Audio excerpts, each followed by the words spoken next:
जय हिंद दोस्तों। तो स्वागत है आप सभी का एक बार फिर से हमारे YouTube चैनल बेस्ट बाय पर। मैं आज वीडियो शुरू करने से पहले अपनी प्रीवियस वीडियो को आपको दिखाना चाहूँगा कि मेरा मार्केट प्रेडिक्शन कल क्या रहा था, एक बार वो ज़रूर देखें। अब मार्केट में मेरी प्रेडिक्शन क्या रहेगी, वो ये रहेगी कि मार्केट कल के दिन मुझे ये गैप के साथ ऊपर ओपन होते हुए दिखाई देगा। ये अभी मैं बैंक आप यहाँ पर अच्छे से सुन सकते हैं कि मैंने कहा था कि मार्केट मेरे को गैप अप के साथ ओपन होते हुए दिखाई देगा। ये मेरी प्रेडिक्शन है। ये बैंक निफ्टी पर दिखा रहा हूँ, लेकिन ये मैंने सभी इंडेक्सेस के लिए प्रेडिक्ट किया था। अगर आप सिर्फ बैंक निफ्टी के लिए माने तो मेरी प्रेडिक्शन एकदम सही साबित हुई। आज बैंक निफ्टी कम से कम कल के लेवल से 150 पॉइंट्स ऊपर ओपन हुआ और वहाँ से ये सेलिंग में पूरे दिन रहा और यही ट्रेंड हमें सारे इंडेक्सेस में देखने को मिला। इवन जो सेंसेक्स है वो काफ़ी गैप अप के साथ ओपन हुआ इस लेवल पे और ये लास्ट क्लोजिंग 64,170 के आसपास दिया था, लेकिन ये ओपन हुआ तो 64,447, ऑलमोस्ट 300 पॉइंट्स ऊपर ओपन हुआ। और जब ऐसा सिनेरियो आता है हमेशा, अगर आप देखें तो यहाँ से जिन्होंने बाय किया था वहाँ से एक अच्छा इनको प्रॉफिट दिखाई दे रहा होगा अपने अकाउंट्स में, तो उन्होंने वो डायरेक्टली रिलीज़ कर दिया अपना इसको हम बोलते हैं, इस सिनेरियो को बोलते हैं प्रॉफिट बुकिंग। और ये प्रॉफिट बुकिंग हमें सारे इंडेक्सेस में, सेंसेक्स में, बैंक निफ्टी में, निफ्टी 50 में, आप यहाँ पर देख सकते हैं निफ्टी 50 में ऊपर ओपन हुआ, यहाँ से इतना अच्छा प्रॉफिट दिख रहा होगा जिन भी लोगों ने बाय किया था और यहाँ पर उन्होंने प्रॉफिट बुक किया। अब प्रॉफिट बुकिंग के बाद आगे क्या होने वाला है ये हम मार्केट में देखने का ट्राई करते हैं। तो फिलहाल के लेवल पे हमें दिख रहा है कि 63,892 के लेवल पे सेंसेक्स बंद हुआ है। यहाँ पर अगर आप देखें तो एक सपोर्ट लेवल मौजूद है। तो ये जब ये सपोर्ट लेवल मौजूद है तो यहाँ पर एक बार सपोर्ट लिया, दो बार सपोर्ट लिया और अभी तीसरी बार भी सपोर्ट लेवल पर है। तो कल का मार्केट आपको लगभग इस रेंज के बीच में खुलता हुआ दिखाई देगा और यहाँ से 64,000 को ब्रेक करके ये जो कल का लेवल था 64,400 यहाँ पर आपको जाता हुआ दिखाई दे सकता है। मान लेते हैं कि ये 64,200 के ऊपर यहाँ ओपन होता है, ये जो लेवल है इसके ऊपर, तो डेफिनेटली 64,400 ये नीचे आने का ट्राई नहीं करेगा, क्योंकि जो बायर्स हैं जो इसको यहाँ पर होल्ड करके लाए थे उन्हें डर लगेगा कि अगर ये इससे नीचे गया तो फिर यहाँ पर जो है बहुत हैवी सेलिंग हो सकती है। इसीलिए यहाँ पर ऊपर होने के बाद ये 5 मिनट की कैंडल पे आप ट्रेड कर सकते हैं, फर्स्ट 5 मिनट कैंडल पे, और इसके ब्रेकआउट पे आप 64,600 के आसपास तक आपको ये लेवल जाते हुए दिखाई दे सकता है, इस लेवल तक। तो फर्स्ट टारगेट हमारा 400 रहेगा, 64,400, नेक्स्ट टारगेट 600। वहीं बात करें निफ्टी 50 की, तो निफ्टी 50 में भी आप देख सकते हैं मार्केट के ओपन होते ही सेलिंग हुई अच्छी खासी और अभी फ़िलहाल ये जो लेवल अपना सपोर्ट लेवल ये जो था इसके आसपास ट्रेड करते हुए हमें दिख रहा है यहाँ पर, इस पॉइंट से। तो आप देखें यहाँ पर सपोर्ट लेने का पूरा ट्राई किया। हाँ, कल मार्केट जो है हमें अगर मान लीजिए ऊपर ओपन होते हुए दिखाई देता है इस जगह पे, इस पॉइंट के ऊपर, ये है 19,150 के ऊपर अगर आपको मार्केट दिखता है 19,150 के ऊपर, तो आप डेफिनेटली 250 तक ट्रेड कर सकते हैं, 250 तक 100 पॉइंट्स का डायरेक्ट मूव है। और उसके बाद सेकंड हाफ में यानी कि 12:30 से 1:30 बजे के बीच ये ब्रेकआउट देगा और इस लेवल के आसपास तक ये जाने की पॉसिबिलिटी रखेगा। अगर ये सेम लेवल पे ओपन होता है इस जगह पे, तो क्या करना है, ये जो स्विंग है, अगर आप स्विंग को देखें, ये जो स्विंग है करीब 19,050 मान लीजिए, 19,050 के नीचे आते ही आप 19,943, ये फिर आपको 100 पॉइंट्स का मूव आपको यहाँ देखने को मिल सकता है। और यहाँ पर ये वाला जो गैप है अभी फिल नहीं हुआ है, तो हो सकता है इस गैप को भी कल फिल कर दे। ध्यान रहे मार्केट ट्रेंडिंग रहा है, यहाँ पे भी ट्रेंडिंग था इतना लंबा, यहाँ पे भी इतना बड़ा टारगेट था, यहाँ पर भी इतना बड़ा था, यहाँ पर भी, तो मार्केट सारे दिन ट्रेंडिंग ही रहा, आज के दिन भी ट्रेंडिंग रहा। तो ऐसे टाइम में क्या होता है कि एक दिन, एक आध दिन मार्केट पॉज भी ले सकता है। आपको मेरे प्रेडिक्शन से मार्केट जो है इस लेवल के आसपास कहीं देखने को मिलेगा, लेकिन अगर ये नीचे ब्रेक डाउन देता है नीचे की तरफ तो डेफिनेटली आपको ये गैप्स जो हैं या इवन ये जो पॉइंट था ये आपको रीटेस्ट होते हुए दिखाई देगा या फिर ये गैप फिल होता हुआ दिखाई देगा इस लेवल तक। तो कल भी एक ट्रेंडिंग मार्केट हो सकता है। अगर ये ऊपर सेम लेवल पे ओपन होकर अगर ये ऊपर क्रॉस करता है इस लेवल को, तो आपका फर्स्ट टारगेट ये हो जाना चाहिए और सेकंड टारगेट आपका ये हो जाना चाहिए।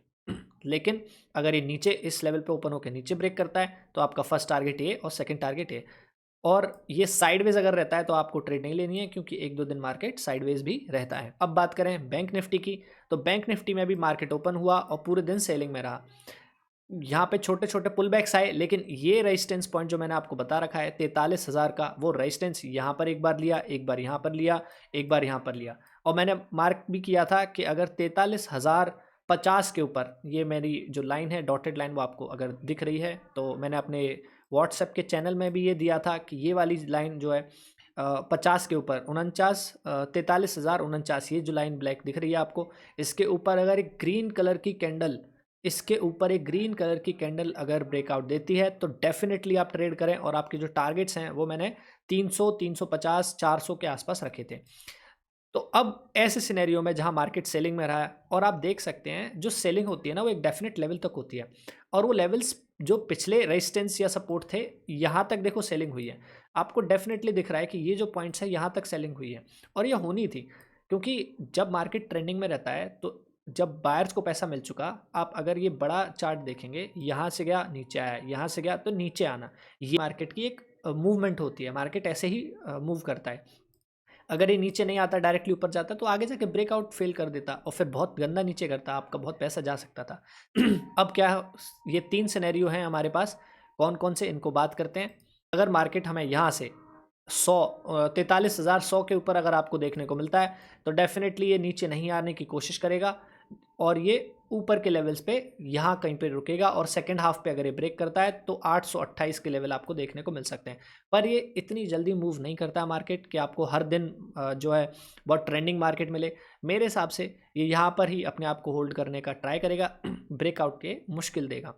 अब बात करते हैं, अगर ये सेम लेवल पे खुलता है, इस लेवल पे कहीं, तो अगर ये इसको ब्रेक करता है, यहाँ पर खुलते ही इसको ब्रेक करता है, 5-10 मिनट वेट करिए। एक क्या होता है कि जब जैसे ही ओपन होता है उसके बाद एक प्रॉब्लम होती है। क्या प्रॉब्लम होती है, मैं आपको वो दिखाता हूँ कि जैसे ही मार्केट ओपन हुआ तो फर्स्ट कैंडल नीचे चली गई।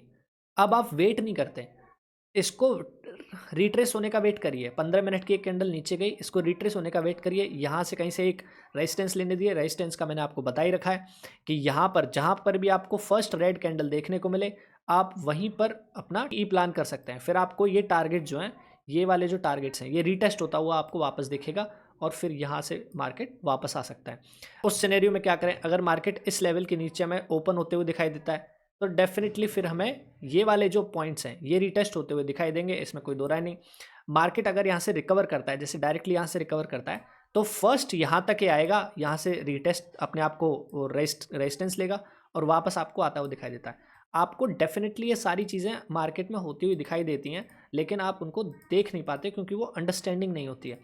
अगर मार्केट मान लो यहाँ से ऊपर ऐसे डायरेक्टली जाता है, मान लीजिए एक हाइपोथेटिकल सिचुएशन, मार्केट ऐसे डायरेक्टली चला गया, अब बोलोगे आपने तो कहा था क्या रेजिस्टेंस लेगा, ऐसा होता नहीं है। वो क्यों नहीं होता कि जिस जगह मार्केट यहाँ पे 43,000 पे 3 बार रेजिस्ट किया है, तो आपको क्या लगता है कि ये ओपन होते ही ऐसे चले जाएगा? अगर ऐसे जाता है तो उस पर हम ट्रेड नहीं करते। एज अ ट्रेडर, जो अच्छे ट्रेडर होते हैं उस पर ट्रेड नहीं करते, क्योंकि वो मार्केट सेंटिमेंट के थ्रू जाता है, और जब भी फर्स्ट टाइम में यहाँ पहुँचेगा तो उतनी ही तेज़ी से नीचे गिरेगा। हमेशा ऐसा ही होता है। ऐसी सिचुएशन में ट्रेड ना करें जहाँ पे मार्केट आपको इस ऐसे डायरेक्टली ऊपर जाता हुआ दिखाई देता है। मार्केट हमेशा कैसे ऊपर जाता है मैं आपको दिखाता हूँ। देखो, मार्केट यहाँ पर ओपन हुआ था इस जगह पे, और यहाँ से नीचे गया, ऊपर गया, साइडवेज गया, ऊपर गया, नीचे आया, ऊपर गया। अगर आपको इस सिचुएशन में, अगर मान लीजिए एक सिचुएशन ऐसी मैं देता हूँ आपको, यहाँ पर गया, रेजिस्टेंस लिया, ऊपर गया, रेजिस्टेंस लिया, इसको क्रॉस किया, ये एक मूव हो सकता है। यहाँ पर आपको दिखाई दे सकता है कि जब मार्केट ऊपर गया, नीचे आया, अगर ये इसको क्रॉस कर रहा है तो आप अपनी बाय की कॉल ले सकते हैं। अगर यहाँ पे ऊपर गया, नीचे आया और वापस इसको जब क्रॉस करेगा तो आप यहाँ पर भी एक कॉल ले सकते हैं। तो ऐसे करके आप अपने आप को बढ़ाते जाते हैं, आप अपनी क्वांटिटी बढ़ाते जाते हैं। फिर नीचे आएगा, फिर ऊपर जाएगा, तो इसको जब क्रॉस करेगा तो और इस लेवल पे और क्वांटिटी ऐड कर ली जाती है। इसको बोलते हैं सक्सेसिव एडिशन ऑफ क्वांटिटीज़। और अगर आप क्वांटिटी ऐड नहीं कर रहे, आप किसी भी लेवल पे ट्रेड करो, इस लेवल से जब ये नीचे गया, इसको क्रॉस करेगा, तो इसको प्राइस एक्शन ब्रेकिंग बोलते हैं। यहाँ पर जब ये इसको नीचे गया, ऊपर गया, इसको ब्रेकआउट देगा, तो डेफिनेटली आप एक क्वांटिटी भी लोगे तो उसमें अगर यहाँ तक भी पहुँचा तो आपको प्रॉफिट मिल गया। आपका स्टॉप लॉस कितना था, इस लेवल तक इतना बड़ा, प्रॉफिट कितना मिला, इतना बड़ा। तो वो आपके माइंड में होनी चाहिए। ये सारी चीज़ें आपको दिखाई देती हैं पर आप ट्रेड नहीं कर पाते हो, क्योंकि आपको उस चीज़ का अंदाज़ा नहीं है। तो सबसे ज़रूरी शेयर जिसकी हम बात करते आ रहे हैं वो है HDFC। अगर आप देखें इस लेवल के ऊपर जो मैंने कल भी दिया था 1890, इसके ऊपर कल भी आज भी कोई ग्रीन कैंडल क्लोज नहीं हुई है। यहाँ पर ओपन ऊपर हुआ, यहाँ पर इस जगह पे नीचे आया और जो ग्रीन कैंडल है वो इसके नीचे क्लोज हुई, फिर ये नीचे आता हुआ दिखाई दिया। तो फिलहाल क्या करें, अगर आप देखो इस सिचुएशन में, अगर आप इस सिचुएशन में देखो, यहाँ से ऊपर गया नीचे आया, ऊपर गया नीचे आया, तो इसमें डरने वाली कोई बात नहीं है। आगे आने वाले टाइम में, क्योंकि ये दो बार इसको ब्रेक करने का ट्राई किया पर ब्रेक नहीं कर पाया, फिर ये 1500 से रेजिस्टेंस लेगा, क्योंकि यहाँ पर जो लेवल है आप देख सकते हो 1502 के आसपास है, तो 1500 एक राउंड लेवल है, राउंड लेवल फिगर है, यहाँ पे रेजिस्टेंस करेगा, फिर इसको सपोर्ट करेगा। ये कन्फर्मेशन होता है इसको सपोर्ट करना, और वापस से 15 10 15, तो आपको बाय 1500 के ऊपर करना है। अभी बाय बिल्कुल नहीं करना है, क्योंकि ये कन्फर्मेशन नहीं है। अगर यहाँ पर आपको बाय करना है तो यहाँ पर एक 15 मिनट की ग्रीन कैंडल आपको दिखनी चाहिए। ये टेक्निकल चीज़ें हैं, अगर आप इनके अकॉर्डिंग ट्रेड नहीं करते हो तो कहीं ना कहीं आप फंसोगे। प्रॉफिट भले ही मिल जाए, लेकिन वो हमेशा प्रॉफिट नहीं रह पाएगा। तो इसीलिए टेक्निकल एनालिसिस से आप ट्रेड करें और अपने आप को इन सारी चीज़ों से संभाल कर रखें। And all the very best. अगर ये वीडियो आपको इन्फॉर्मेटिव लगती है, शेयर मार्केट से आपके जो साइकोलॉजी है उसके लेवल से आपको मैच करती है, तो डेफिनेटली लाइक करें, शेयर करें, सब्सक्राइब करें।